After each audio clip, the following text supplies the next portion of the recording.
सत्य से अरे उपचार मानेंगे तो नैयायिक आदि जो है ऐसे जो ज्ञान मानते हैं, और सिद्धांत जो सांख्य मत वालों को भी जो ज्ञान की प्राप्ति होगी वह मात्र तर्क के माध्यम से प्राप्त हो जाएगी, आगम की कोई जरूरत नहीं रहेगी। इस प्रकार से अब आगे वर्णन करते हैं। अब कहते हैं, मेरी आवाज आ रही है? आ रही है।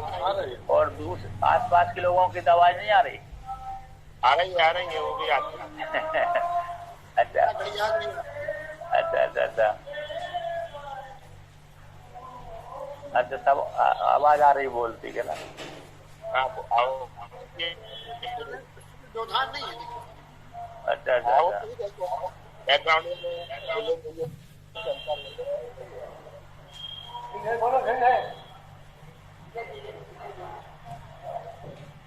तो देखिए आप कहते हैं,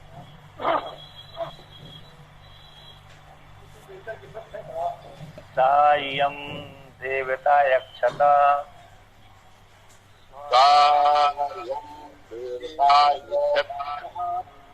हंता अहम इमास्पृष्टो देवता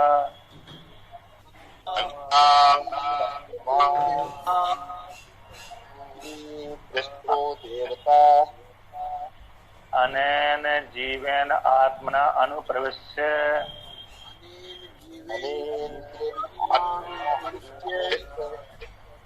नाम रूपे व्याकरवाणी इति नाम रूप से कहते हैं, सा उस देवता ने, सायम देवता, भय यमन है, तो सा शब्द परोक्ष का वाचक होता है। तो जिसको पहला प्रसंग किया, प्रसंग चल रहा था सदैव स्वामी धर्मग्रास था, यम यानी है, वह ही हो गया।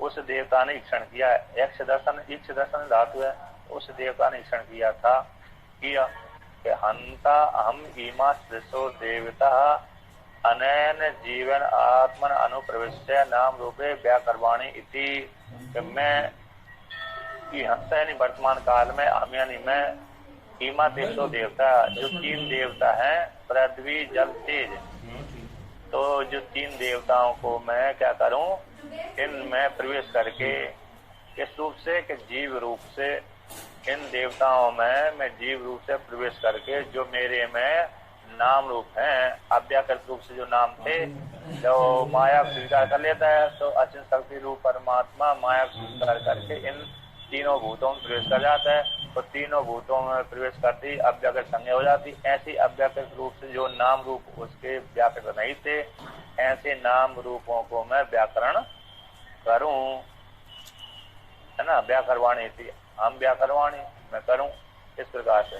तो जीव रूप से वही परमात्मा प्रवेश कर गया, ईश्वर सबल ब्रह्म में रूप परमात्मा माया स्वीकार करके जीव रूप से इसमें प्रवेश कर गया।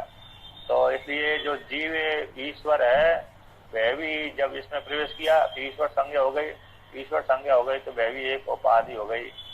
तो जब भी इसमें रे माया शक्ति को द्वारा प्रवेश करता है तो उसकी जीव संज्ञा आवास आदि हो जाती है। तो आवास और जीव संज्ञा जो कैसी है, मिथ्या होती है। तो जीव रूप से उसने यहाँ पर प्रवेश किया है कि नहीं? अनुप्रवेश, प्रवेश की अनु यानी अनुयन पीछे प्रवेश की है जीव रूप से। पहले सृष्टि करी, पंचभूत तीनों भूतों का तो पंचभूतों का निर्माण करके फिर वही परमात्मा पंचीकरण करके इसमें तो जीव रूप से इसमें प्रवेश कर गया।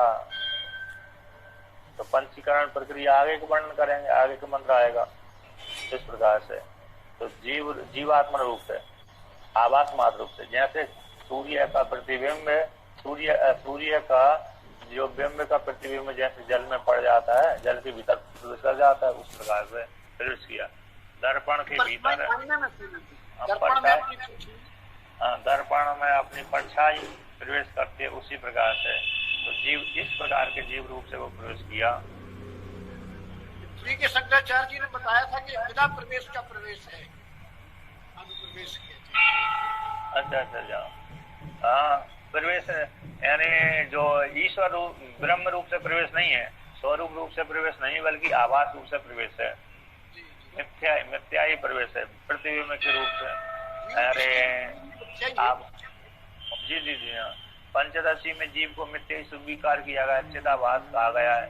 तो चिदाभास चैतन्य का आवास है, तो चैतन्य का आवास यानी परछाई वो मिथ्या होती है, सत्य नहीं होती। तो इस प्रकार से अब उसी को कहते हैं नाम रूपों को जीव रूप से प्रवेश करके उसने नाम रूप को व्याकरण करूं ऐसे संकल्प किया, ऐसे संकल्प करते प्रवेश हो गया और पंचीकरण आगे के मंत्र द्वारा पंचीकरण हो गया, क्योंकि बिना पंचीकरण के वह नाम रूप की अभिव्यक्ति नहीं हो सकती है क्या नहीं? स्कूल नहीं बन सकता वो। हाँ होता है तो नाम रूप आते हैं। लिंग शरीर जैसे ही आ जाएगा, पंचीकरण के द्वारा लिंग शरीर आता है, स्थूल शरीर आ गया, तो नाम रूप का व्याकरण हो जाएगा। इस प्रकार से गतसायं प्रकृतः तदाक्य तेज अप अन्नय योनिर्देवताः उक्ता एकचता इक्षतवती यतः पूर्वं बहुश्याम इति। कस्सायं वह सायन वह यह नहीं है, प्रकृता जो सदाक के नामक देवता है, सद नामक जो देवता है, वह देवता कहते हैं वो उस देवता ने कहते हैं तेज हो गया, अपंचीकृत पंच महाभूत वाला तेज, अपे जो जल यानी अपंचीकृत पंच महाभूत वाला जल, अन्न अपंचीकृत पंच महाभूत वाली पृथ्वी, इन तीनों का ये देवता कौन है? कारण है, योनि यानी कारण है। तो उस जो कारण रूप जो देवता है उक्त उस देवता ने ईक्षता ईक्षण क्या है ईक्षतवती ईक्षण करता हुआ।